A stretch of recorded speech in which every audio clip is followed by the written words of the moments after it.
joint session is now in order. The purpose of the joint session is to hear an address by His Excellency, the Governor of the State of Alabama, George C. Wallace, and I now present Governor Wallace.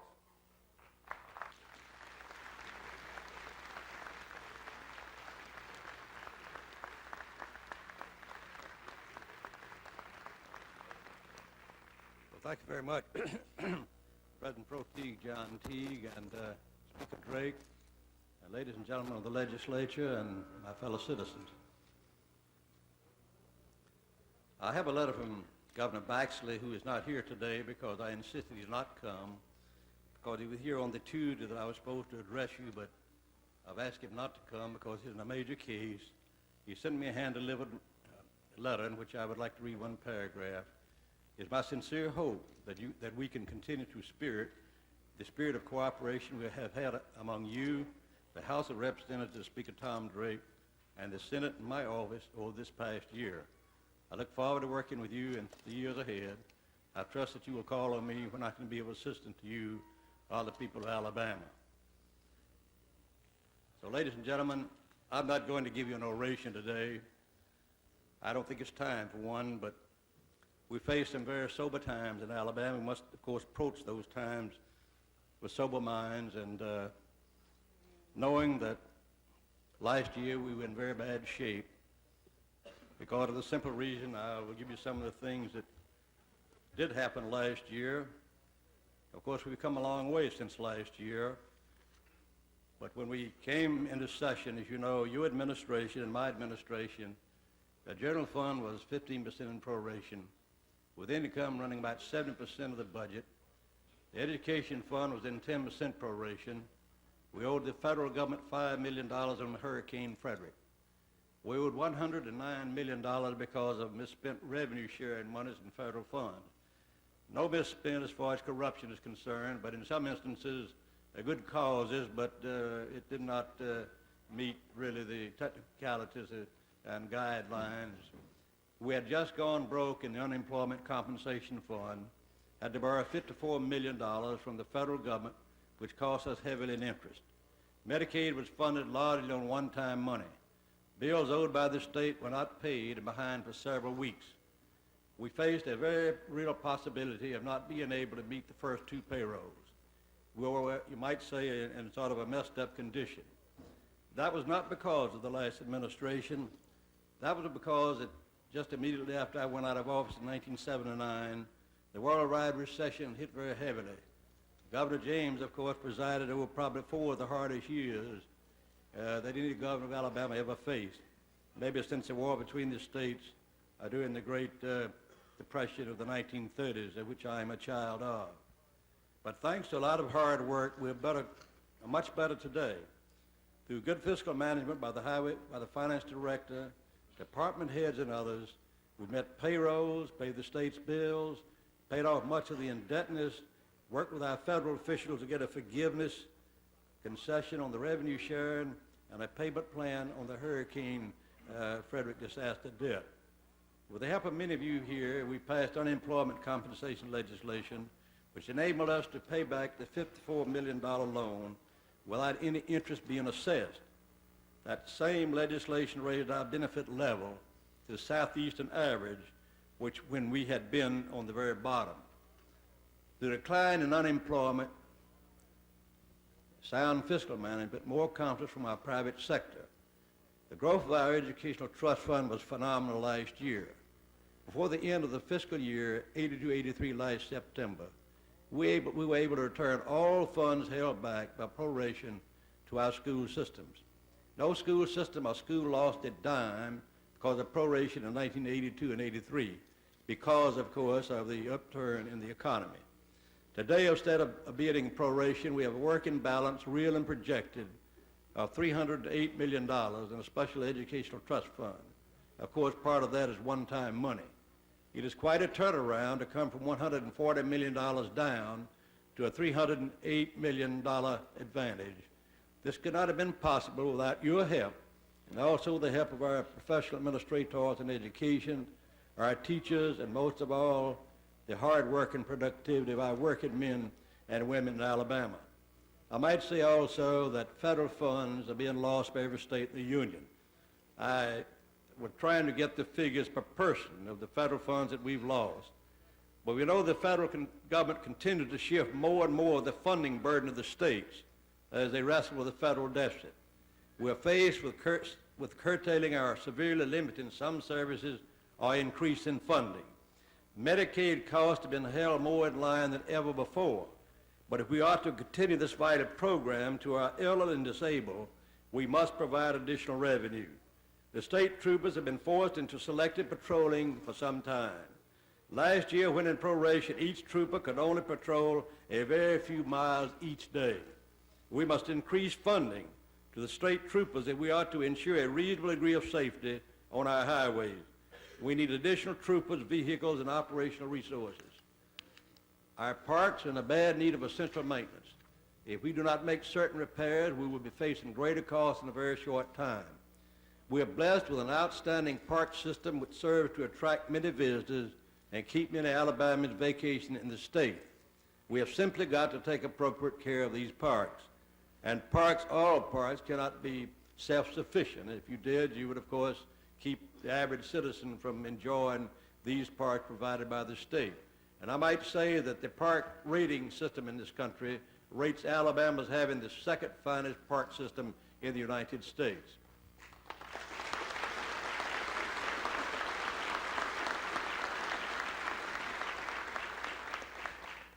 Court operations are essential and need some additional funding. The Revenue Department under Commissioner Jim White is doing an outstanding job. As we increase the collection responsibilities, we need for additional personnel is certainly understandable. I will also be offering you a recommendation for state employee compensation. Employees must be adequately compensated to assure that we attract and keep competent and dedicated employees. In line with compensation, we are also suggesting change in the retirement system. I might tell you, ladies and gentlemen, that members of the legislature, 8 years ago, I called the first special session in Alabama's history to deal with the matter of the retirement system. And I can tell you that not only was an article written not too long ago by the Reader's Digest, but many articles since, that the biggest scandal of the 20th century is going to be the failure of public and private pension funds. Of course, you say, we will not have a failure if we continue to put money into the fund. Well, that, of course, is true. But where will the money come from? Just in a year or two or three, there's more money going to retirement than there will be to pay teachers to teach and employees to work. And as a consequence, we ought to meet that problem now. I know this might not sound popular, but I don't emphasize, underscore that our recommendation will not affect the benefits of any present employees or those employed prior to the date specified in the legislation. Today, the retirement system is sound, but the states contributes millions of dollars each year to these systems and grows and grows and grows. Public retirement system will run into disastrous troubles in other states and cities. We cannot allow this to happen in Alabama.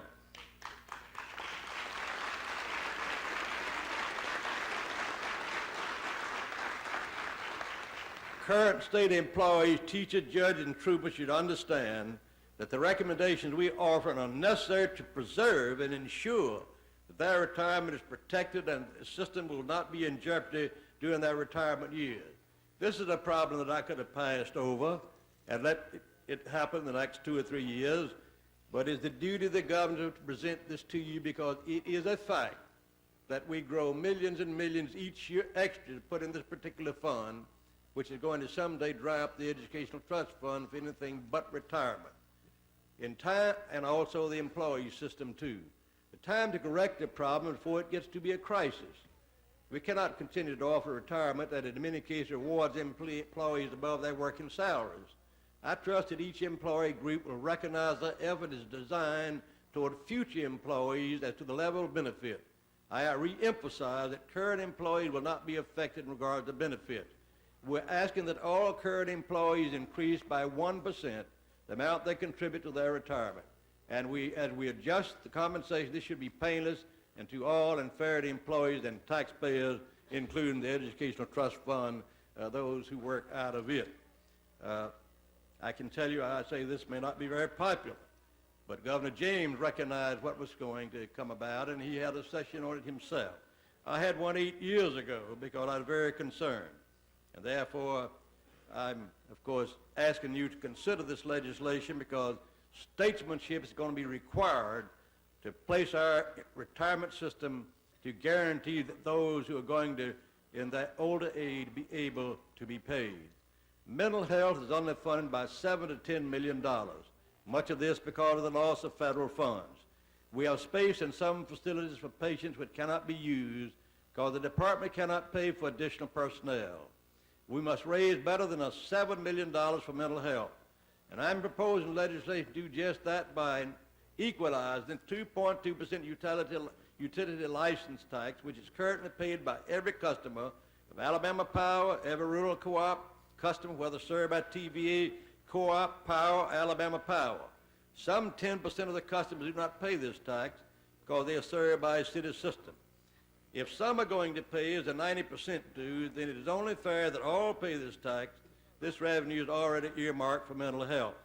This is another thing that I could have avoided because it's controversial, but it's something that I'm required to do as a responsible governor in this state.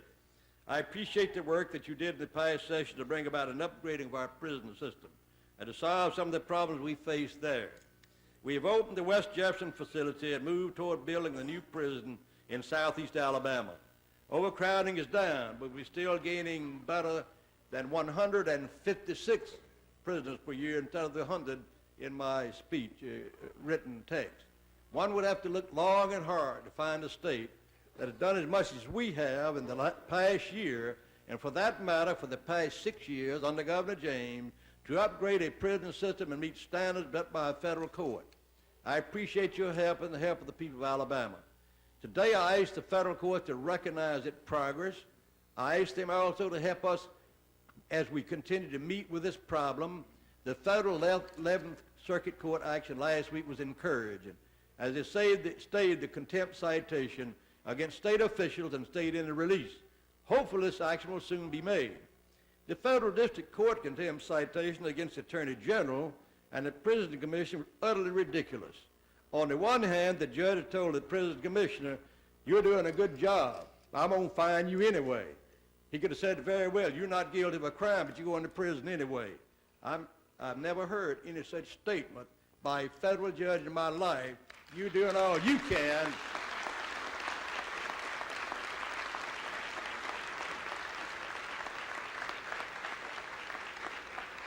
A federal judge like that, he's the one that ought to be fined.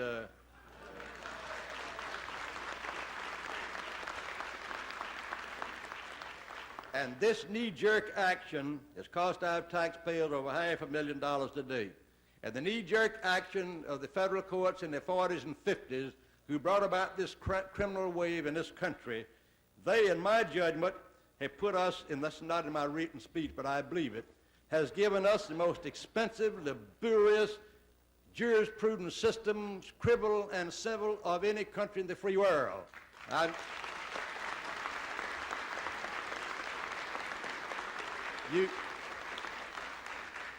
You can be sued if you look cross-eyed at somebody to file a suit against you. I was filed doing the suit in California against me during the campaign for governor. And they attempted to serve me at several big gatherings, and one sheriff of one big county just took him and put him in jail for the night so I didn't get served. Now, as soon as the election was over and I won, they handed it to me. It cost me $16,000 to have a motion filed to dismiss, which the federal judge in California dismissed. But now, when you have a court system that allows everybody to sue everybody and cause them to have to pay $16,000 just to file a motion to dismiss, it's getting us where we cannot stand it. I'll just tell you, in Japan, people over there they can demonstrate about anything. They demonstrate with face guards, with clubs, with shields. They come organized. Our demonstration has been sort of unorganized. They have intense freedom to do those things. There never has been any demonstration in Japan against that judicial system. And I can tell you this, it's a free world. No demonstration because it was oppressive. But in my judgment, the fact today that the courts are full of cases has come as a result of those knee-jerk actions in the 40s and 50s by the federal court system of our country. Well, I got that out after a while. I want to...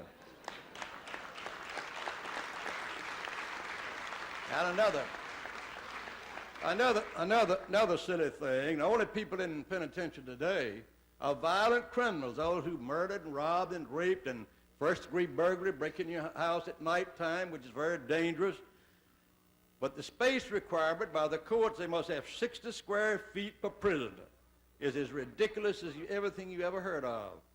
We can meet the requirement in new facilities, but we cannot tear down the walls of the existing prisons built prior to the day of that court order. I don't see anything wrong with prisoners sleeping 2 or 3 to a cell when they've committed such heinous crimes. They should only be in the cells to sleep anyway. They should be working during the daytime hours when they're not sleeping.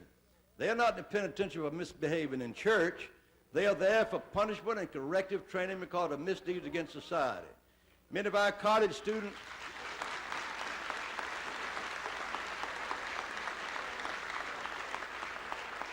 Many of our college students bunk 2 and 3 to a dormitory room. Many of our families are forced to live as 2 families in the same house apartment. Also, many of us victims do not have 60 square feet. I have the space in which I can reach, whether in this chair or lying in bed. But the fellow who shot me, he's got to have 60 square feet of space in which to live, although in the penitentiary.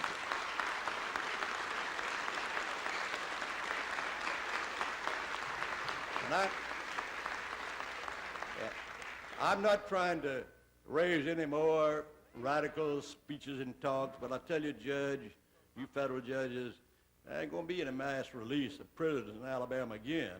If you're going to turn all of them loose scot-free, it's only fair you come turn them loose yourself. You have to take them from me and from this legislature, I hope.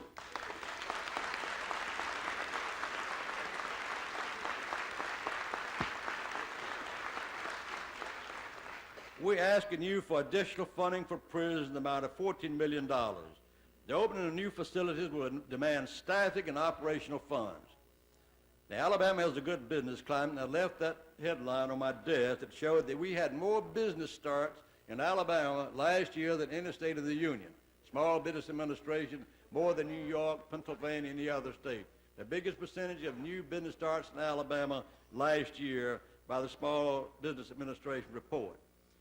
Alabama has a good business climate, evidenced by a small business report, which I've just more business starts than any in the nation. We had a successful year in recruiting new industries. Our state and our respective communities gained 69 new industries in '83. They will add 5,000 jobs. We had an expansion of 808 plants in Alabama with an increase of 17,000 jobs through these expansions. Every county had new or expanding industry in '83. I appreciate those who worked at the Alabama Development Office, the local Industrial Development Board, the local Chambers of Commerce, and others who recruit new industry into the state. We are especially appreciative and grateful of those who have decided to invest their resources in the state. We feel that you have made a wise investment in a state that has a good business climate, and a state will continue to improve that business climate. And I might say today that the 3 groups, labor, industry, and the bar group, are meeting now in an effort to work out an agreement on the amount of co-employee legislation in Alabama. And I think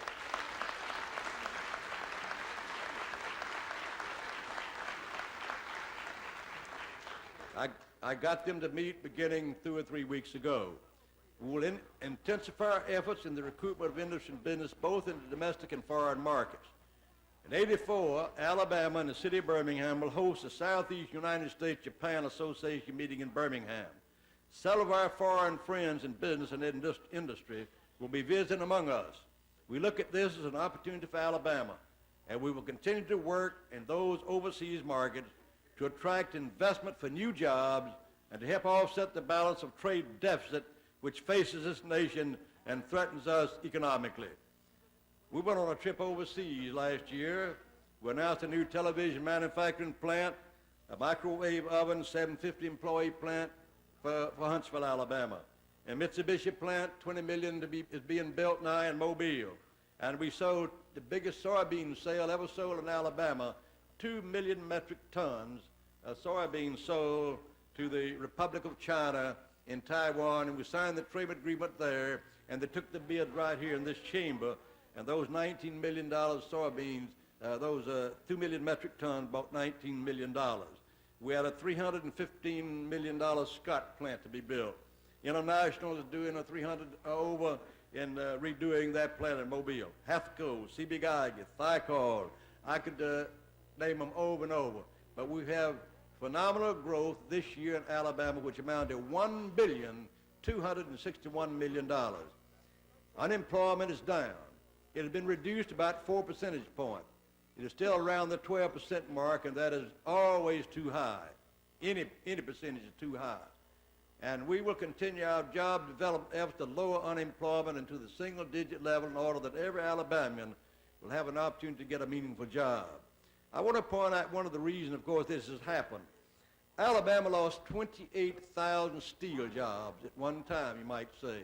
And when a state loses 28 million steel jobs, and the jobs that come along with those 28,000, you've lost around 50 or 60,000 new jobs in Alabama.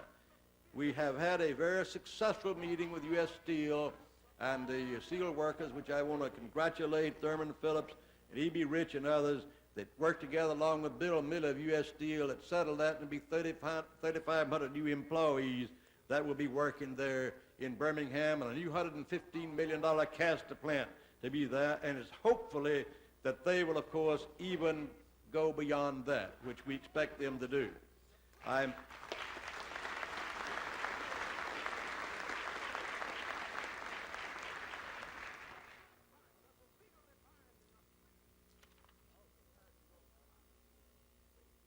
also would like to point out that I want to commend the University of Alabama and General Motors for the working arrangement between the two of them to save the Rochester carburetor plant in Tuscaloosa. Through the efforts of the University of Alabama Business and Industrial Research, General Motors increased productivity in the plant and saved that industry for Alabama workers. This effort has received national acclaim and will accrue many benefits to the state. We must continue our efforts with our universities and schools working closely with industry. Alabama, of course, was hard hit, as I said a moment ago, in the heavy metals industries of steel, aluminum, etc. The amount of education. We have lost many federal funds, as you know, up into the millions of dollars to Alabama, to the local boards of education, city and county. And today, Dr. Teague and Dr. Martin and other members of the State Board of Education are here. And I want to commend Dr. Teague and those members of the board who have brought forth a program for excellence in education, which will be, the board will meet this afternoon, and I'll get to that in a moment. Because education is expensive. Ignorance is much more expensive and eternally wasteful than the God-given abilities our people left underdeveloped for the lack of opportunity.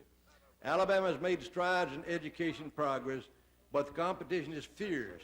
Industries and business locate where educational opportunities exist. We have heard much about the emphasis on education in other countries. We are not only in competition with foreign countries as far as educational development, but insomuch as industry and business seek out those areas where educational opportunities exist, we are in a heavily contested battle with our neighboring state. The quality of education will make or break Alabama industrial development. If Alabama is to have a chance to live on par with our four neighbors, at least them, in the state late 20th century and 21st century, we must rededicate ourselves to commitment of progress and excellence in education. There must be a war declared, not just on illiteracy, but also a major war against mediocrity in education. And I might say that every one of the states that have joined us, Mississippi, Tennessee, Georgia, and Florida, have just paid huge new educational programs, in most instances to replace the money lost by the federal government that will come into them in years past. We must do this in order to keep up with them. The thrust of our new efforts in education must always be directed toward increasing the benefits of the students. Productivity through student excellence will bring tremendous rewards to the professionals in education. At the same time, those of us who do not work day to day in the field of education must realize that the improvements that we seek to make will be made only through the dedicated efforts of those who work to administer and teach in education. A vast majority, we have good teachers. In the case of my own children, those who cared for them the most and worked with them more than anyone outside the immediate family were their school teachers. It is a sad commentary that as we assemble here today, very few of us would encourage a child of ours to pursue a career in public education. We must set professional standards for our teachers and administrators and demand that those standards be met, and demand that those who do not meet them be gone. Teachers who teach and work with their students must be rewarded in line with their important station in our society. Those who do not know what or how to teach and work with students must be told to find a place or another job. Any law which seeks to limit the advancement of the competent, the hard-working, and protect the incompetent, the mediocre, and the unwilling is nothing short of criminal, especially when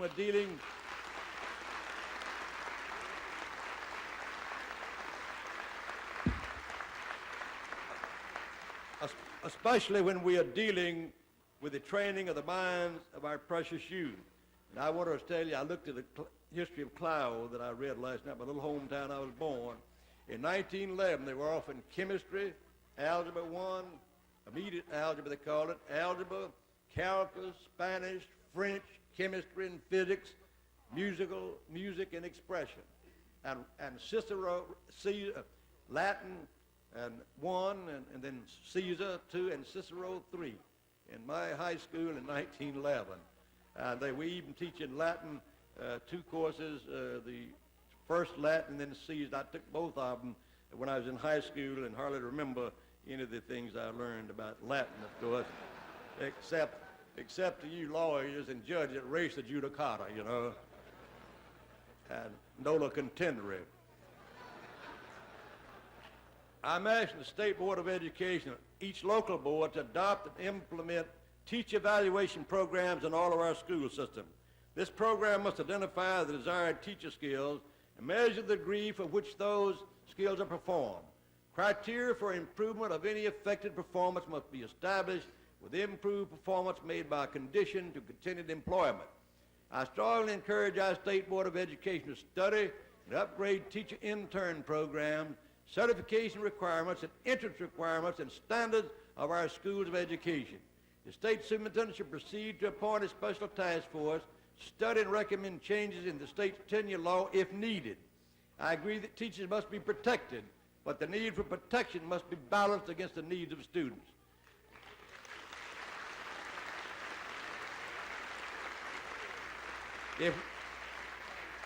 If we are to demand and expect excellent teachers, we must willingly pay a decent salary. In my budget recommendation, I'm suggesting increases for elementary and secondary school teachers. To some of our teachers, these increases will be viewed as small. To some by public, they will be viewed as large. We must be mindful that there was no increase last year. When inflation over the last 2 years is factored into this raise, the real increase will be a meaningful gain, but in line with the state's ability to pay. Because not a single one of the revenue measures we're going to ask you to submit to the people is for paying for increased salaries. That's doing with existing money that we have here in the state treasury at the present time. The fact is, ladies and gentlemen, we're approaching a real shortage of teachers in Alabama. Last year, we had a very few math, physics, and chemistry majors certified to teach through our College of Education.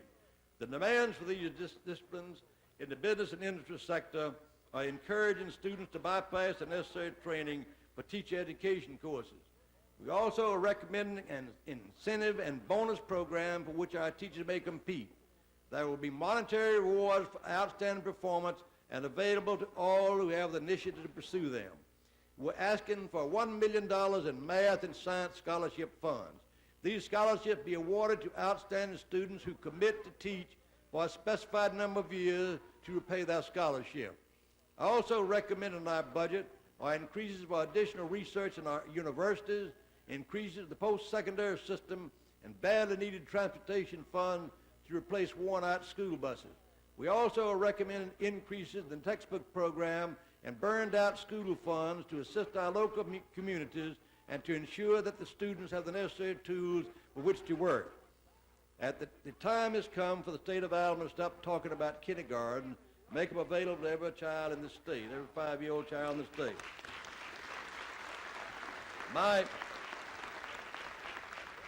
My budget recommendation provides funding for a statewide kindergarten program. I encourage you to leave the attendance requirement optional. We have many fine church and private kindergarten programs ongoing in the state. We can evaluate the performance of these programs and compare them with the performance of the public system. They provide kindergartens. The private kindergartens are serving to keep much of the financial burden off the state. I commend those who are running these programs and encourage them to continue. Now, we have also Dr. Teague's plan for excellence, the Alabama plan that he would like for it to be called, but I want to commend him and the State Board of Education for coming forth with the plan for excellence for Alabama's public schools. I know that Dr. Teague and members of his staff have been over the length and breadth of Alabama, explaining this plan to parents and educators in the various communities. The outpouring of interest in this plan underscores the public awareness and the public demand for excellence in our schools in the state of Alabama. I've endorsed the plan for excellence, which Dr. Teague and the board have asked me to call the Alabama plan. I've asked Dr. Teague to convene a meeting of the State Board of Education this afternoon, which I will attend, and we will consider a resolution to adopt points in the Alabama plan which can be implemented through action by the State Board of Education. I will encourage those of you in the legislature to consider the legislation which is required to implement the plan in those areas which require legislation.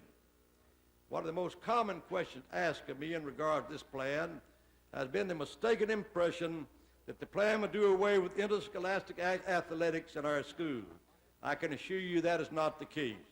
Alabama public schools enjoy an excellent athletic program. I have talked with Dr. Teague, and he agrees with me that all we are seeking is common sense and logic in the scheduling of athletic events during the school week on the junior high level, and for that matter, any level.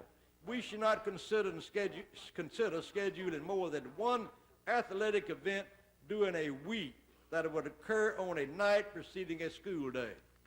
This would allow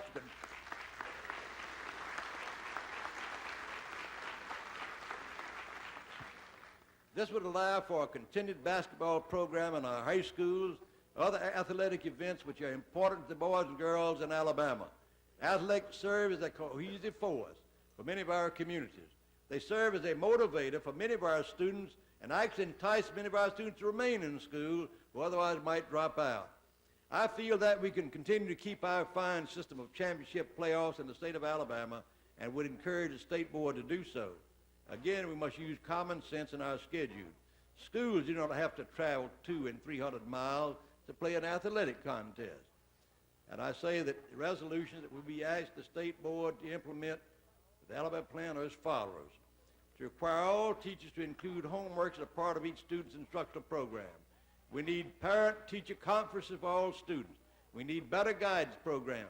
We must provide remediation for all students who are failing to learn. Require that all social promotions be discontinued. Require the basics for instructions in grades K to be broadened to include languages, art, computer literacy, art, music, and physical education, and of course English, which is not in my text. We must establish specific learning goals for each grade level. Require the awarding of a general and honors program diploma for students completing specified curriculum of study. We must insist that required courses to obtain an honors diploma be made available to every student. Require that kindergarten be available to all 5-year-olds. Require that each school system provide adequate adult education programs. We must see that teacher training programs be strengthened. We must make needed changes in our teacher certification program, allowing for some flexibility. Develop an effective educator evaluation program. Let me assure you that people affected by the evaluation will be involved in the development of the program. Improve our existing math and science teacher scholarship program. Require in-service and professional development programs for school personnel. Require that students receive a full 6 hours of instruction per day. We must preserve our outstanding fine arts, band, choral, and debate program. This can be done through proper planning. We will ask every local school system to develop its own plan of excellence.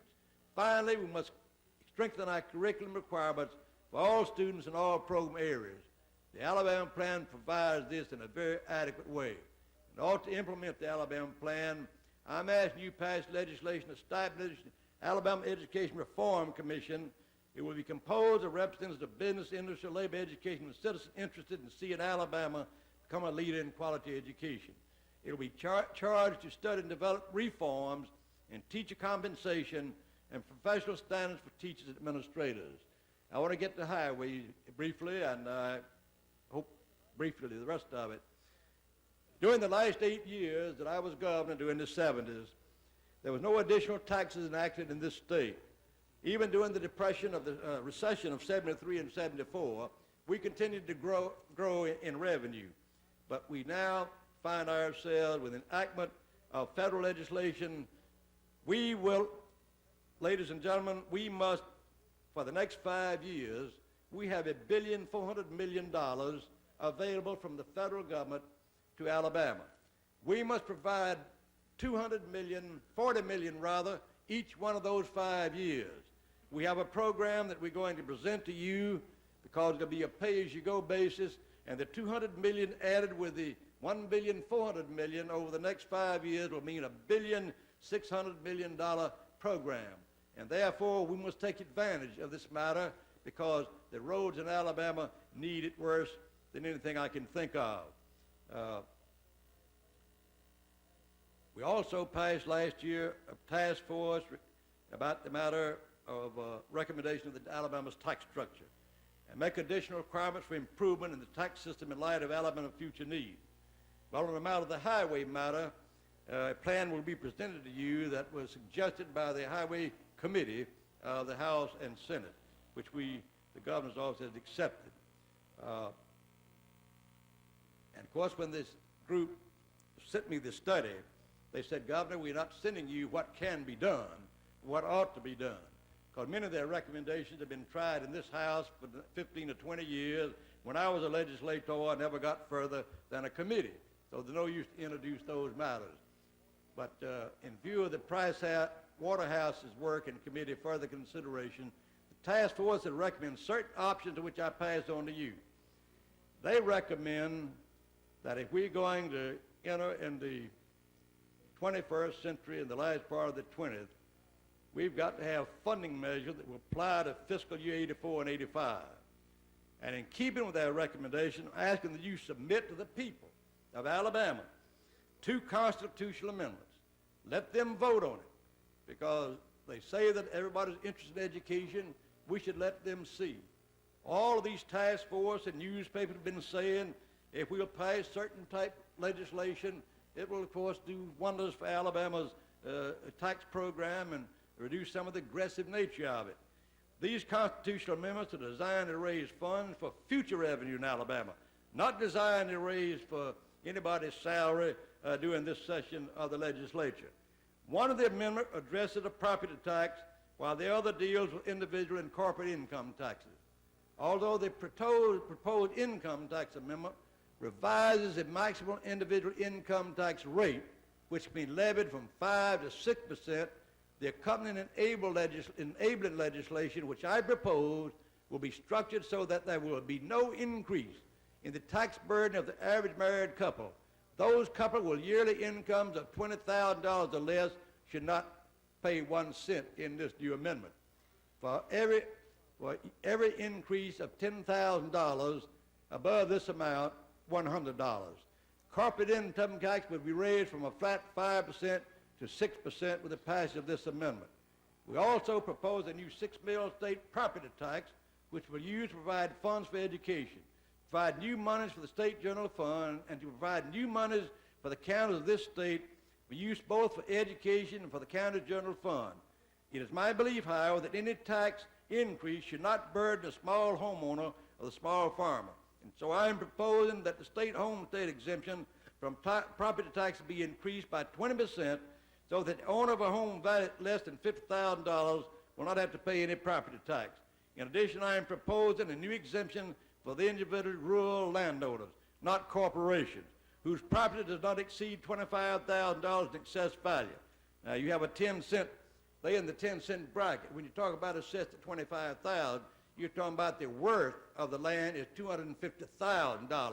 Anything worth $250,000 or not will not be affected by the increased taxation in this amendment if the people of Alabama, of course, approve it. These property tax proposals will not take effect unless approved by the vote of the people. And if approved, will provide our state with much-needed monies for exemption, education, and general fund purposes. Will not burden small homeowners, owners of small farms. We also have a funding program of 0.4% gross receipts tax for the general fund. Because, my friends, unless we do something with the general fund, we're going to have the prison problem back on our heads. We're going to have also the closing of nursing homes and almost a disbandment and doing away with the Medicaid program, and we cannot afford to let that happen. And therefore, since during the last 8 years of the last administrations that I served, not one single penny of taxes, but we must have the money, you're going to find that the general fund, that is Medicaid and the welfare department and elderly and blind, handicapped, state police force, and the running of the ordinary functions of government are going to be in very tough shape. We're going to have a crime package too, and we're going to have environmental legislation, and we also are going to ask for a state racing commission. And I want to say that state racing commission should have been a long time ago. Nobody's trying to do anything to the existing tracks or anything of that sort. And the new tracks will have a 5-year exemption period because the others have, but sure, not a single state in the union in racing, horse, and dog, they all have racing commissions but Alabama.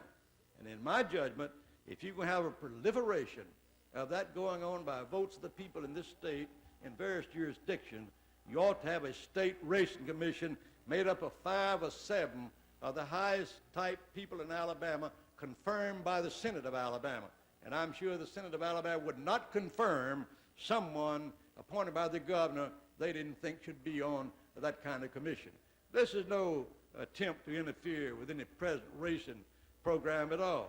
It's except that I do hope, my friends, that I saw in the paper this morning where Alabama's George Wallace against Birmingham again. Well, that's coincidental. We should have had a racing commission when the Mobile and Green track came about. That should have been done then, but we were derelict in our duty. I'll admit that. We should have done it, but we didn't do it. But we also have some people say that if we don't get just like we want it, we're going to kill the whole program you organize. Now, ladies and gentlemen, we just can't operate Alabama by. I don't say when you vote a certain way, we're going to block every program in your county. And I hope you people won't feel like we must block the whole governor's program.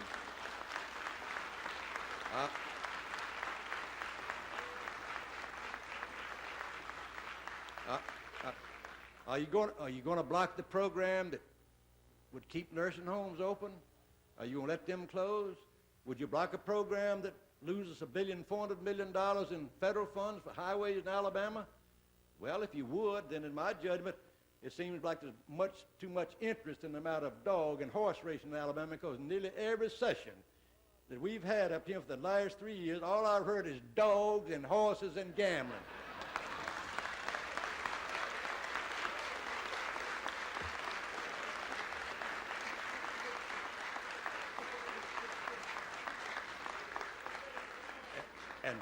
And back during every time I run for governor, they always say Wallace held the interstate back in Birmingham. Well, by the time the end of this administration, all interstate will be finished. I will be under construction. I want to tell you from the figures in the Highway Department that Lurleen's administration and my administration, we provided 57% of the lettings.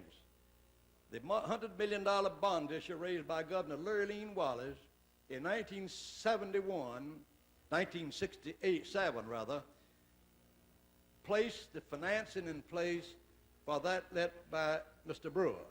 Mr. Brewer did not furnish the money. It was furnished under Governor Lurleen's administration, which made it possible for him to let 9%, which was going to be let during her administration.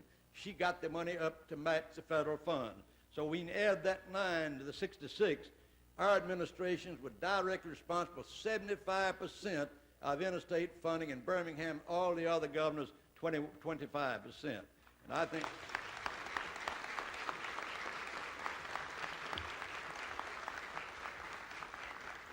And I might say to those on the racing matter that nobody's trying to take all your money from you. The other states, it all go to the states anyway. In other words, just get the records. The horse and racing money go to the state. We're only asking for 1%. And I tell you what, the people of Alabama, with this proliferation of tracks, are entitled to 1%. And let's don't start threatening each other about going to stop this program and stop that program, because let's live together and in harmony like Governor Baxter suggested there. We want to do that, because I don't want to do that, because, I'm sitting down there with the power of veto, And I tell you what, that's a pretty strong power in Alabama.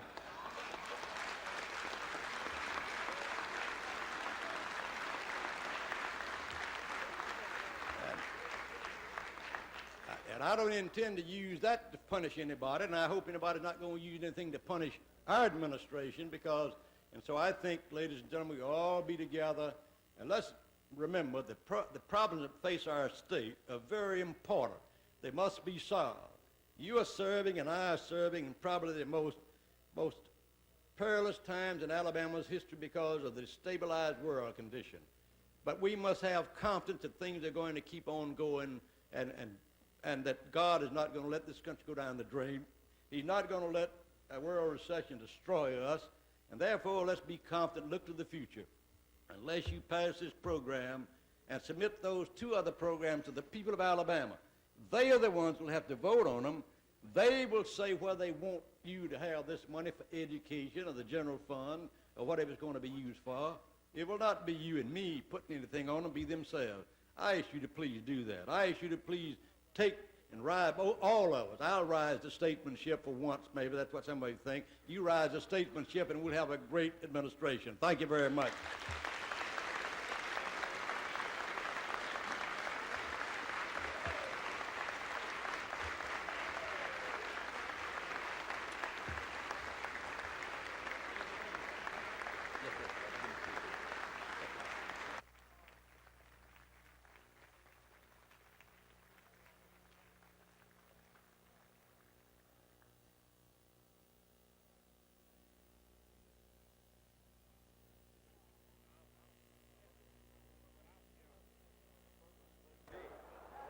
The purpose for which the joint session was called now being completed, I declare it adjourned.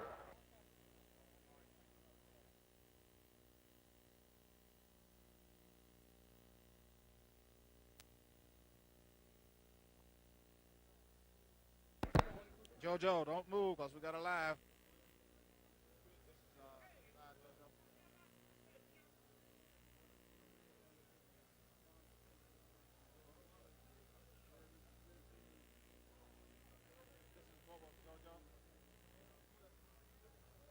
Don't cut nothing off.